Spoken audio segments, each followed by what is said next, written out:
Okay, it is 5 o'clock, and we will go ahead and get started with the August 16th meeting of the Board of Trustees of the Indian River County Hospital District. I appreciate everybody in the audience here and anybody who's watching us on TV tonight.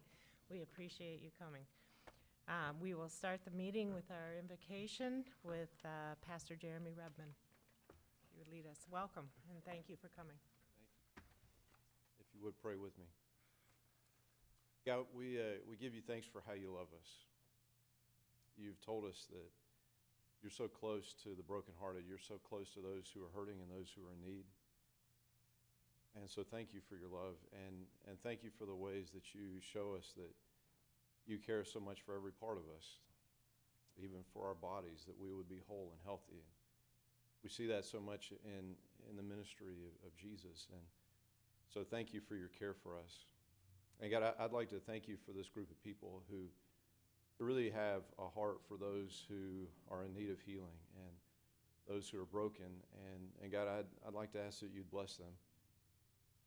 God, I do that with confidence because I know that, God, you want people to be well. And so bless them, God. Bless them with discernment. Bless them with everything that they need to do the work that's ahead of them. And God, I pray additionally that you'd give them joy in doing it, knowing that they're doing something that you're really pleased with. And we thank you for this and pray for it in your holy name. Amen. Amen. God bless you. Thank you so much. Michael?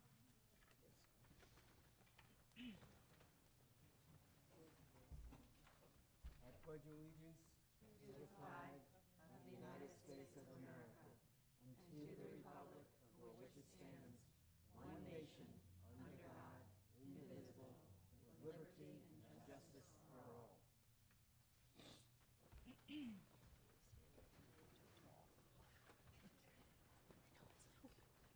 Thank you. Okay, we're going to move forward. I'd like to hear a motion for approval of the consent agenda, for approval of the budget discussion minutes dated July 11th, the chairman's meeting minutes dated July 25th, the regular monthly meeting minutes dated July 25th, and an August disbursement of $1,102,685.09.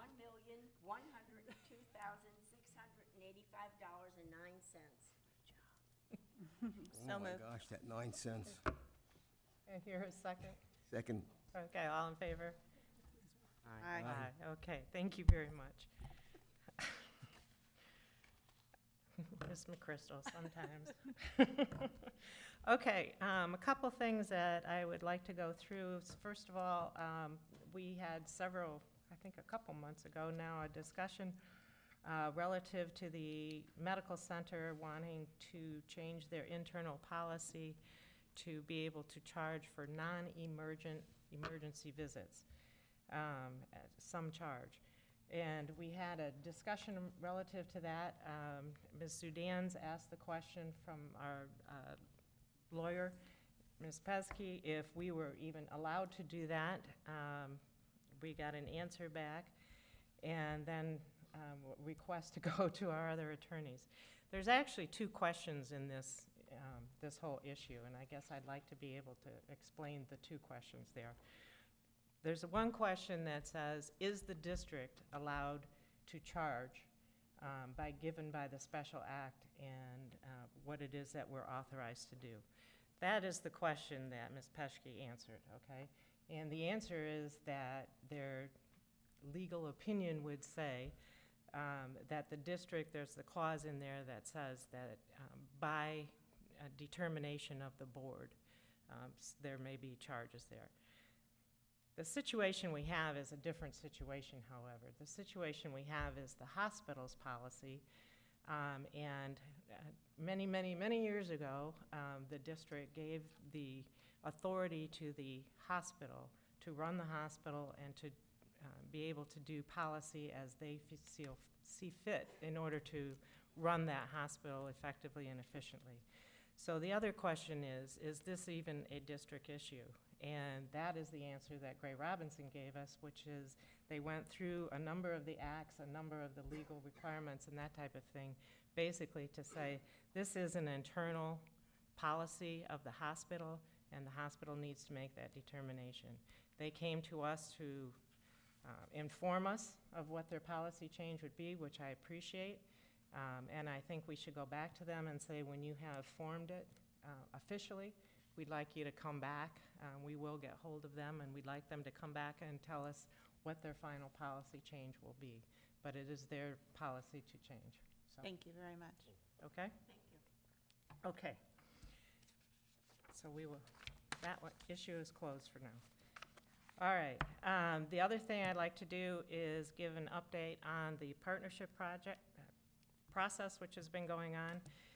And while this has taken longer than I guess any of us anticipated, it is a more difficult thing when you have 3 different entities involved in any type of an agreement like this. And so things are still moving along. They're still being positive.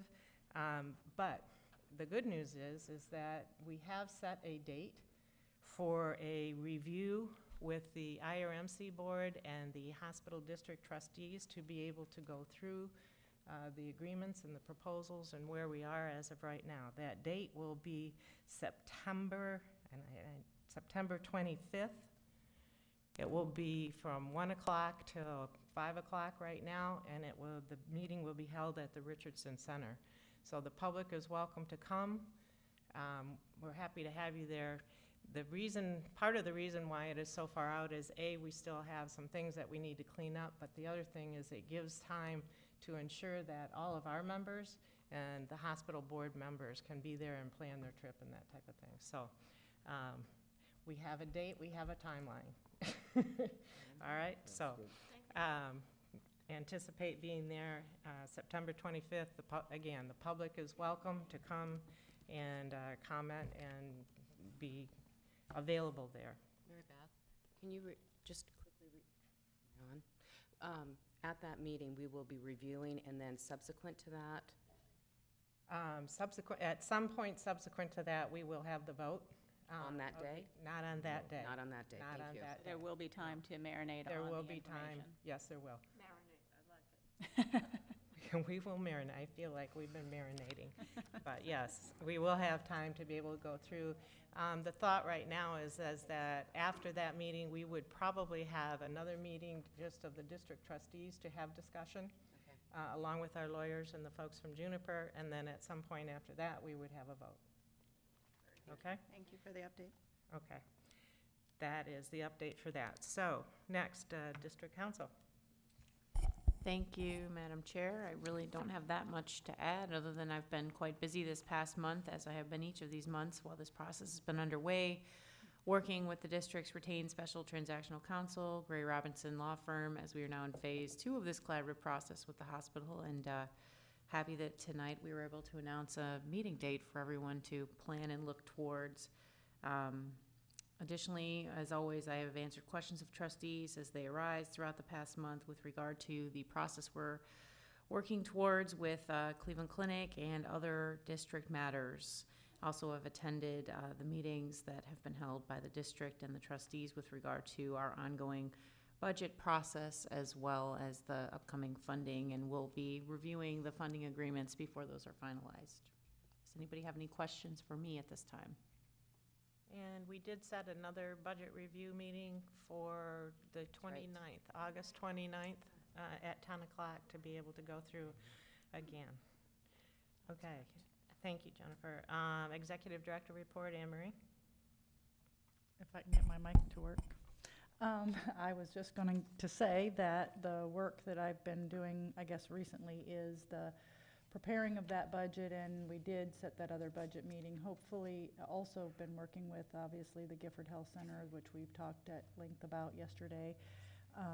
And hopefully, we're going to work towards having some kind of an RFP document for the trustees to look at and review prior to sending that out, and plan to have that ready for you to look at the 29th as well, since you will all be together and can have a discussion about that.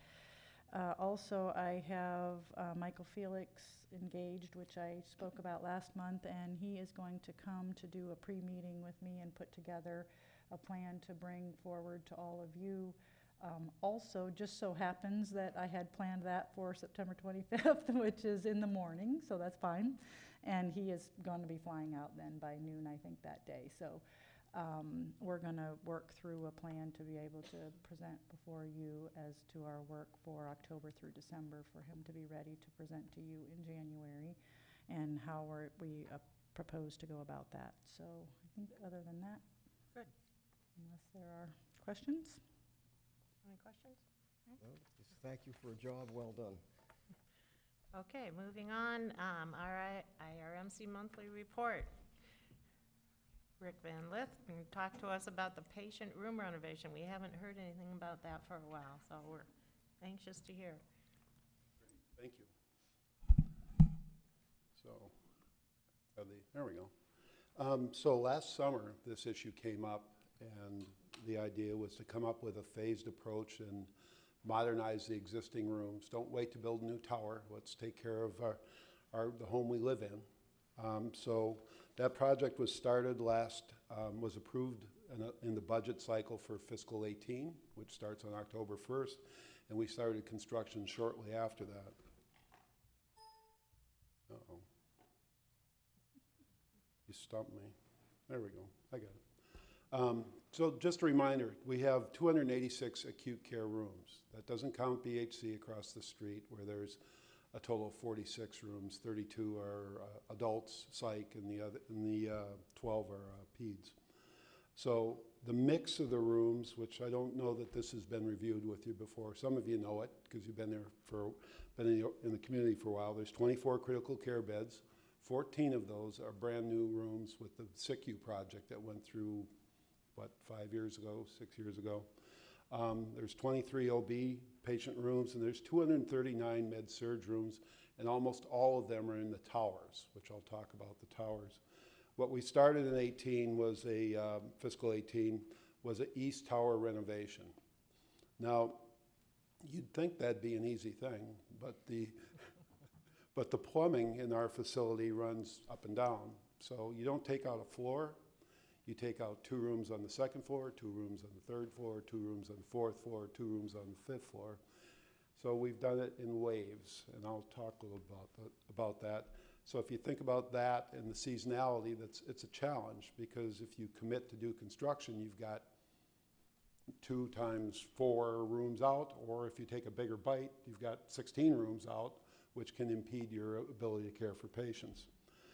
So it was, I didn't say this, but it was a $1.1 million project, about $12,000 per room. We renovated 40 rooms before the season, before January 1st, on that east wing. We restarted construction on May 21st. I don't know whether to be happy about this or sad, but our census has been strong, especially in July, the month of July. So it's been a particularly challenging time.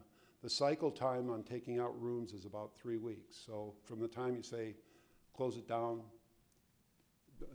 demolish it, rebuild it, it takes about 3 weeks.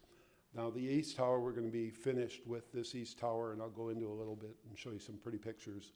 We'll be done with that by the end of the fiscal year. Now bear with me here. So here's some of the befores. Some of you have seen these rooms up close. So these yeah, just be nice now. Here's our typical med-surg room. 2nd, 3rd, 4th, and 5th floor are pretty much all the same, unless you're an OB, or if you're up on the 5th floor where the cancer program made larger rooms 2 years ago. They're pretty much laid out the same like this. You come in, the bathroom's on the right or on the left, depending on which way the door opens. The sink's right in front of you, and then the patient room. Here's a look at the bathroom from once you're in the room. And this is looking back out toward the hallway. So the rooms, if you think about what's gone on since this has been constructed, there's a lot more equipment, a lot more different types of specialists in supporting cast, physical therapists, pharmacists, lab in the room than there was when the hospital originally was built. This is a look at one of the modernized rooms. We've opened up and removed part of the wall. Here's a better look at it. And if you open the door of the room, it's much easier to get in and out. The sink is where the wall was, if you will. And there's much more storage. And if you see the tile, it's much more easy to maintain than what we've had.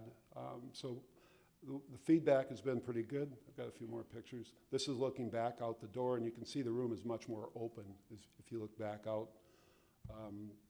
toward the door to get into the room. And the showers, the bathrooms and the showers have been done. I thought better about showing you pictures of toilets, but the showers are all redone with tiles and safety bars that are up to current regulations. So the feedback has been very good with the patients and the staff, for that matter. So where are we right now? So the east tower was done. If you look at the overall towers, again, there's critical care with 14 beds that have been recently done. There's something called that we still call CCA, which is a 10-bed intensive care unit that's immediately adjacent to the endoscopy unit, if you've been up there. But the towers are where the vast majority of the beds are. We've got 14 that were done with the oncology renovation. 96 have been just finished with the east tower. And the remainder of the rooms, 73 in the south tower with 51 med-surg, and these are adult med-surg beds on the north and south tower, and then OB itself. So the idea was to go through the hospital and modernize beds. The season has been, and the growth that we've enjoyed, depending on your perspective, has been made it a challenge, but that's where we are right now. The thing I'd like to point out is with the project itself, we use local contractors. Plumbing, and I'm going to name names, and hopefully I don't get in trouble. We use Meeks locally, a local plumbing contractor, Guzman Electric, Bath Creations, and we've got 2 different contractors that we had to, because they've got 3 weeks. They have to hit the mark with those 3 weeks. We've got 2 different contractors that are local too. So that's where the project is, and we look forward to continuing on. Any questions?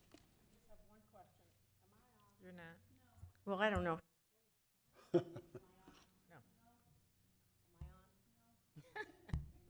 I don't, Now it is. There you go. Oh, There you go.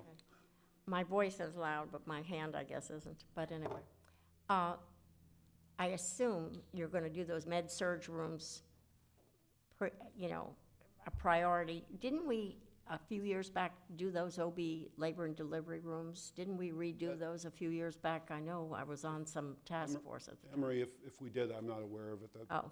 I've been here Well, maybe 7 it's- years. a while ago. Okay, all right. Any other questions? I'd just like to thank you for an excellent report. Thanks, Michael. Appreciate it. Thank you. Thank you, Rick. Okay, next we have Funded Agency Quarterly Report from the Health Department, Miranda Hawker.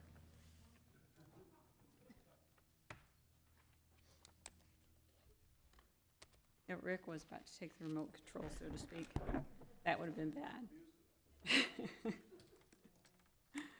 So thanks so much for having me here tonight, and I'm happy to give you our quarterly report for quarters 2 and 3.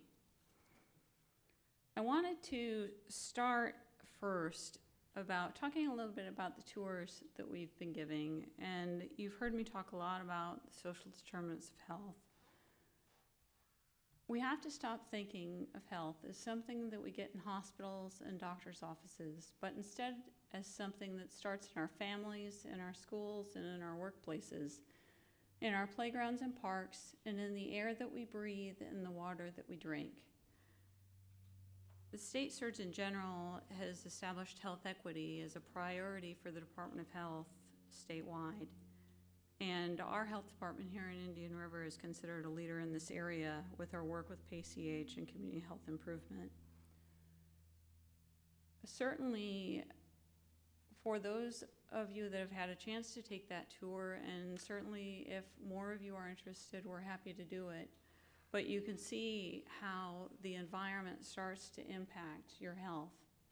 And in fact, scientists at the CDC and at universities around the country have shown that the conditions in which people live and work have more than 5 times the effect on our health than all of the errors doctors and hospitals make combined. It's time we expand the way we think about health to include how to keep it, but not just how to get it back. And that's from the Robert Wood Johnson Foundation. I thought that was interesting in terms of framing. And so much of this is pertinent to the work that the district does. So when you look at inequality there on the left, everybody has the same level box. But you can see that shortest person, so to speak, can't get to the top of the fence. And in terms of the district, when you look at health equity, the people who are indigent in our county need that extra help or need that double box to be able to get to see over the top of the fence. And with that thought, I wanted to talk a little bit about life expectancy.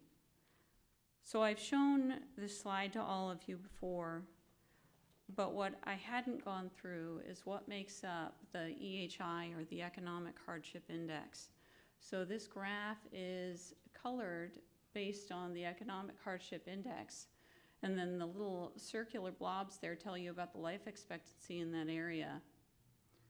So the Economic Hardship Index score is this average of the following 6 social determinants indicators that have been standardized on a scale from 0 to 100. A higher value indicates a higher economic hardship. So it looked at unemployment over the age of 16 years, education over 25 years of age without a high school diploma, per capita income level, poverty, which is below the federal poverty level, crowded housing, housing units with more than 1 person per room, dependency, so the population under 18 or over 64 years of age, and the source was the Americans Community Survey from the US Census. So I wonder if this thing has a pointer. Oh, of course it doesn't work. Of course. It did for a moment, didn't it?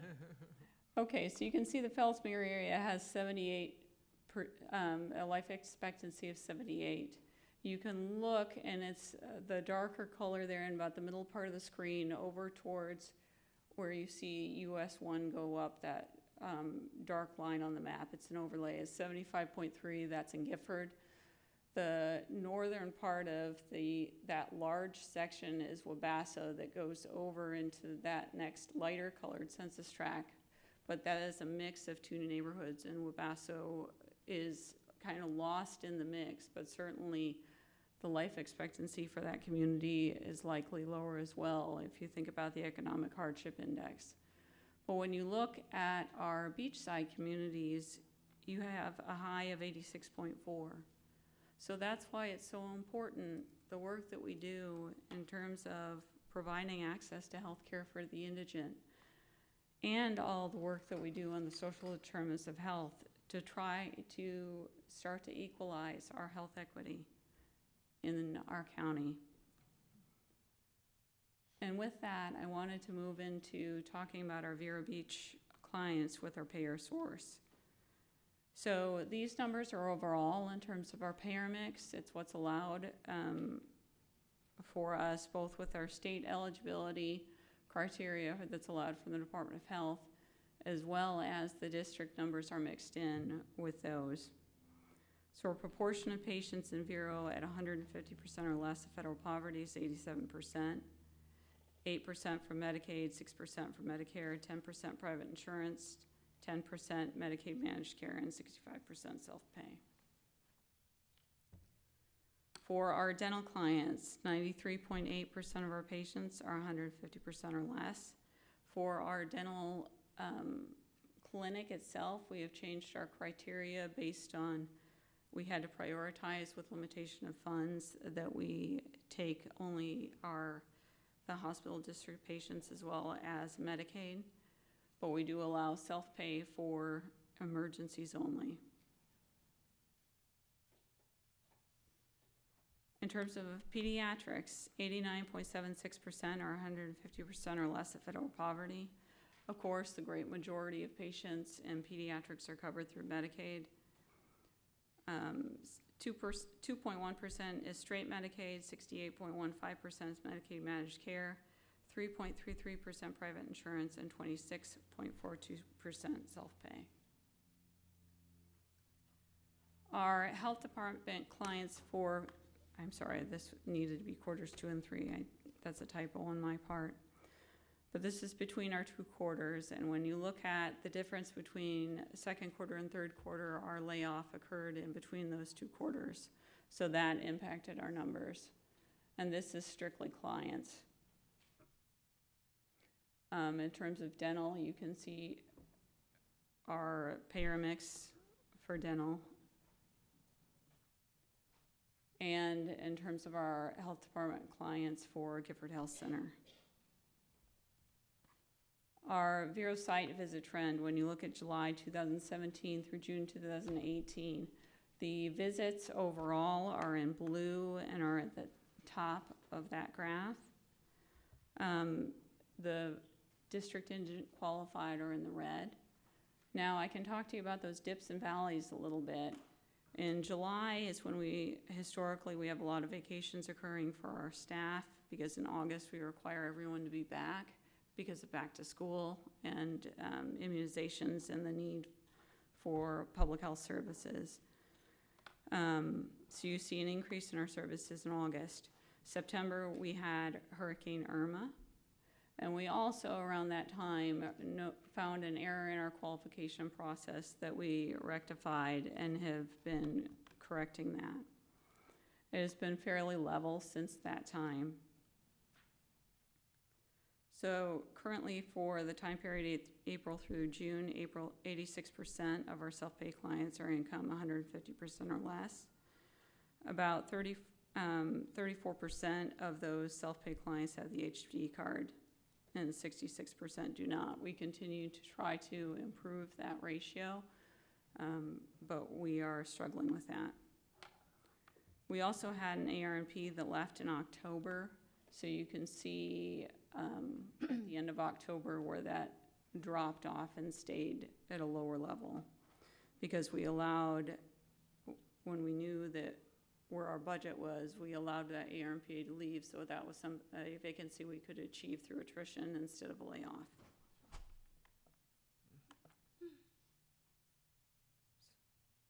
So Gifford Health Center.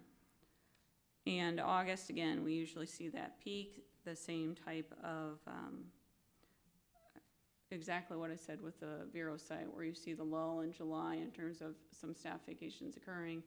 August is our back to school. September, we had the hurricanes, and then we rebounded there. We had some holidays, of course, in December, which you saw visits go down at that point.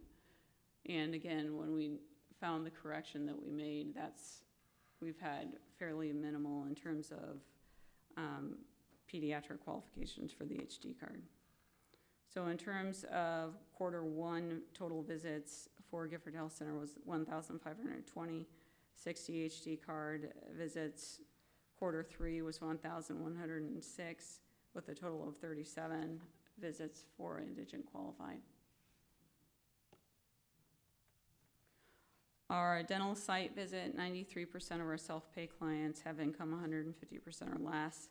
We have a higher proportion of visits from the HD card because we had our policy change really in late September going into October, where we restricted our dental services to mostly hospital district patients as well as Medicaid. Q2 was 1,543 visits, 593 hospital district visits. Q3 was 1,391 visits with 614 indigent visits. So for WeCare, you can see the impact of the physician when that physician is out, as well as some medical leave that has been taken within that program.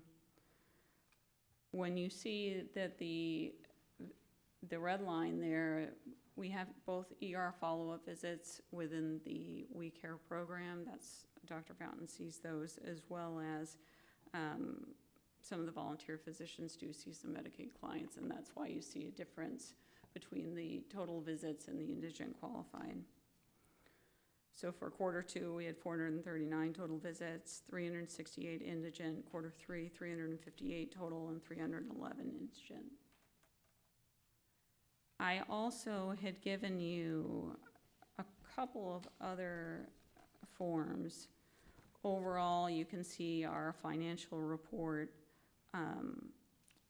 really program by program, both primary care as well as Gifford Health Center and our dental and we care program. We do see a loss that we take in primary care because many of our visits are at 0%, and the state of Florida operates on a sliding fee scale, so those services are provided without the ability to pay, but without charging the client, because their level of poverty is at 100%, so they pay nothing to see us.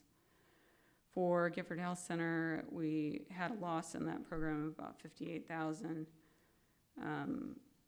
within the first quarter, and then we rectified that in the second quarter. And that was due to our layoff, that we lessened the loss in those programs. And for our dental program, by the third quarter, we saw a loss of $1,728.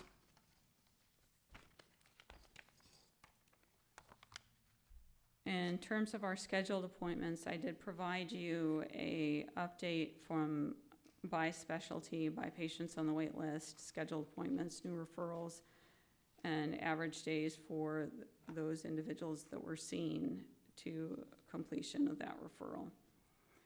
And you have that for July and our beginning numbers for August, as well as the in-house visits by physician and specialty. Are there questions that you have for me? I have a question, Miranda. Sure. How many doctors participate in We Care that are not hospital associated? I would have to pull that. I know the other overall number is approximately 126. I would have to look at the splits by hospital versus non-hospital physician. From my recollection is, and it's been a while since I've done those numbers, I think it's about a 60-40 split. 60 hospital? 60 hospital, 40 non-hospital, but I can check that for you. Well, that gives me at least a feel for it. I mean, I was just kind of curious. And do places like the cancer specialists that are below us in our building and that, do they participate at all in that type of thing? I would have to look at those options, but we have had good participation, of course, from Scully Welsh. And for oncology, we've had people that have I think volunteered. anybody that's with the hospital, you know. No, they're not with the hospital. That's not part of the hospital. No, but I think they have participated. I think we heard that in one other report. I'm just wondering, I mean, if, I can check the, okay, I'll check that exact practice for you. okay. Just one. Because you can always help us recruit. Yeah, right, that's exactly it. When I see docs, I ask them. I say that flippantly, but I will tell you, we are so thankful for the generosity of those physicians within our community that volunteer. Those services are desperately needed, and they truly are angels for the work that they do. It appears How do you advertise for volunteer physicians? Well, usually it is between Dr. Saver and Dr. Fountain are out there really recruiting when we show that we've got such a need within a specialty. They are out there recruiting. Dr. Mackett has been a huge help from the hospital's perspective as well, but it's really through them. And certainly all of our outreach with the We Care Foundation is a part of that recruiting. Right. So this July list of patients on the wait list, they're Yes, still on that wait list yep. to be seen? Not initially, but follow-up seen? We are not capturing follow-ups as well. These are for those initial referral appointments. Initial referral. out to the specialists, and we do capture some of those Okay, follow-up so appointments. GI, you have 173 on the wait list in July. Yes.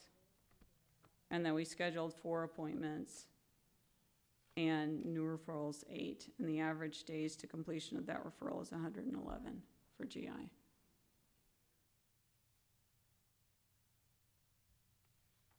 Average days to be completed, 111. So that's from referral to their From when issue they taken enter the care of? program to where they complete that referral. Okay. When they have all of their paperwork, they're ready to, our staff is looking to be able to assign them out. That's a 111 day period. So of if we time. had a GI physician or two that volunteered, we could expedite this, correct? Right, and we do have GI days that are very helpful where we have clinics, and that has been of tremendous help. I can tell you the other addition that we've made is of a bilingual nurse within that program, within WeCare, and she started, I believe, last month. So I think that that's also going to help us be able to hopefully increase those referrals out. It is what it is. We're very, as all of you are, very interested as to what's going to happen with Cleveland Clinic, and that'll have a huge impact on WeCare. Mhm. Okay. Positive, we hope. I hope. Yes, that's what we're, well, All hope. that's what we're shooting for. Any other questions for Miranda? Okay, thank you so much. Thanks so much. All right, Thank you, Miranda. Thank you. any unfinished business? New business, Tracy. Sorry. Yesterday at the chairman's meeting, I had brought up what I thought were a couple good points, being that with the Vero Electric sale and the delay because petitions, it really does potentially affect the funded agencies that we are supporting. And many of these funded agencies live outside of the city limits, but still are ratepayers for Vero Electrics. So I felt that it was important that the hospital district would be supportive of those agencies by asking that the PSC to complete the sale as it was originally stated. So I came up with a resolution, and I know that each of you have a copy of it, but do you want me to read it into the minutes? It's up to you, or I could. Ask them if they have any comments, I'd say first. Okay. Do you guys have any comments in regards to the resolution? I did have some comments. I support it, and I think that in the position that we're at, we should be supportive of it. I would like to change the wording on one of the whereases. Okay. Okay. Whereas number 7. Whereas any. Is that a must legal word, whereas? Anyway. Well, we tend to start them that way. I know. According to every attorney you know. Okay, as it reads now, it says, whereas any increased costs, including inflated utilities, I guess I'm uncomfortable with those words. Okay. And I have a proposed words, if it's okay. I put, whereas utilities are a significant cost to funded agencies, therefore affecting the cost of health care for the indigent population, and therefore affecting the ad valorem taxes assessed by the IRCHD. Yeah, that sounds great. Because I think that's what we are supporting is, our funded agencies' Absolutely. costs go down. No, I like the way I that would you be worded that. More comfortable with that. But I do support the Thank you. resolution. And I support your change as well, so thank you. Do we need to? Don't you think we need to read the resolution? So we can read it into the minutes, but I need to make the change, so it won't be, you guys can approve it tonight, and then it can be incorporated into the minutes just by attachment as well. Right. So it's up to how you want to do it. You can do it either way. Either way, it will be reflected in the minutes, because it'll be attached. But does the public have copies of this? Oh, well, then we don't have Those to were read made it? available? Okay. Okay. You might just want to, it's not really a major motion, but since it's such a public issue, we could call for public comment. Okay, so do we need to make a motion before We need that? to make a motion first Okay. and a second, and then we can call for public comment. So moved. Second. So I move on condition that we make that one change. Yes. Yes. And then public comment? Do you support this? Are you kidding me? Wife proposed that? Okay. I just wanted to say, as a member, as a citizen, and as a member of the Vero Beach City Council, we're at a fundamental inflection point for our community. It is, this is something that's going to affect our community for the next, we're at our 100-year anniversary next year for the city of Vero Beach, and this will affect the future of our community because we're talking about a $20 million a year plus stimulus to our economy from the reduction in rates. And every single, my wife and I looked through the list, every single funded agency for the hospital district is affected by this. They're paying excessive rates. It's been estimated at 28% above what they should be paying if they're on FP&L, and that means dollars back to indigent care, our community health, and it's essential that we all stand together. Our entire community needs to be behind this, and to have the county government, the city of Vero Beach, the hospital district, every single agency, but not just them, like all of the, this affects every private citizen, business, government, and we need to, there's something very unfair about the whole system, that there's a whole bunch of people in this county who are outside of city limits who have no say in what their electric rates are, that they really deserve the right to have some kind of representation. And this is the only opportunity. The Public Service Commission is the only person who can step in and do this. And this is one of the reasons why the entire, why the PSC voted in the first place to, that said that this was extenuating circumstances, that it needed to be really addressed. So I just wanted to thank you guys. I want to thank all of you for doing your job, for looking out for the representing your constituents and standing up for the citizens and taxpayers at an inflection point in our community. Thank you very much. We're there. All right, so we'll take a vote on it. So all in favor? Aye. Yes, we do support it. Thank you very much. And just to let you all know, I will be at the hearings in October at the PSC. Good.